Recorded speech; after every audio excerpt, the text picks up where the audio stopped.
Deputy Minister of Social Development, Hendrietta Bogopane-Zulu, is visiting a church in Morningside in Durban where visually impaired people are being housed. That's where we find Zikhona Tshona with an update in terms of expanding more on this visit, I guess. Zikhona?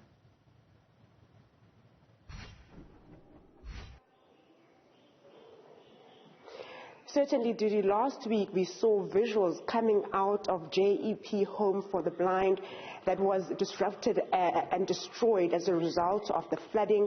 It happened at around 2 a.m. in the morning, and you can imagine the kind of distress that would cause to vulnerable people who are visually impaired. Now, 11 of them are currently being housed here at the Nazarene Church in Morningside. We are told that the others out of the 24 have been taken in by their families. So the Deputy Minister is here to come and assess the response to the flooding in KZN, particularly when it comes to people that are vulnerable and that are being supported by the Department of Social Development. But to talk to us more about that day that the flooding happened is Angela Drinkwater, 65 years old, saying this is the first time such an incident had happened at Jep Home for the Blind. Take us to those moments when you realized that it was flooding. Okay, it was the early hours of Tuesday morning. I was woken up actually by a scream by my neighbor, the lady next door to my room, who heard a big noise, and then she stepped off her bed and she was up to her ankles in water.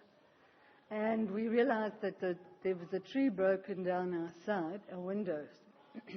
So I got up and just sort of felt the water and thought, oh my, I've never felt this water so deep before. And I walked through to the front because I called our facility administrator to just alert her. And it was quite deep. When I got to the front, it was really deep. And so when we got to see how far the damage was, right over the whole home was flooded. So the first thing that we did was we went to the rooms and rescued everything we could off the floors, because some of us had clothes or for laundry and things on the floors, and we tried to rescue what we could up and down and trying to calm everyone down, because there were some people that were really almost hysterical, like my neighbor, as I said. And we just tried to do the best we could by, making sure everyone had necessities out of the flood, and carried on trying to waken everyone and get rid of the water. But it was pretty difficult to do that.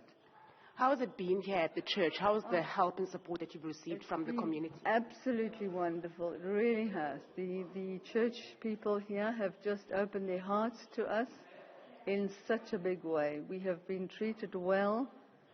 We're all sleeping in the hall, but we are given meals. Meals are provided, 3 meals a day, and snacks and things in between. And so we are really well treated. We just really thank God that they came on board and took us in. Just lastly, the Deputy Minister is here. Your shelter, Jep Home for the Blind, is still not good enough for you to go back to. No. What are you hoping the Deputy Minister will say with regards to getting that back up? Well, what we really need is people that can come in and help clean out all the water and mud, because what happened was one of our walls collapsed at the back, which caused a mudslide from Jansmas Avenue. And so there's not only water but mud right through. So, I think just people to clean up. We have had a few volunteers, but some of them have got their own homes to look after as well. Thank you so much, ma'am. 65-year-old Angela Drinkwater from Jep Home for the Blind. Just taking us back to that Tuesday morning when she says that she felt water coming in. She heard her neighbor screaming next to her in panic because a wall had collapsed and a tree had collapsed at the shelter where they are staying. They are currently being housed at the Church of Nazarene in Morningside. We are expecting the Deputy Minister to address those who are gathered here at this church in a short while from now. Zikhona, Tshona, thank you very much for that update.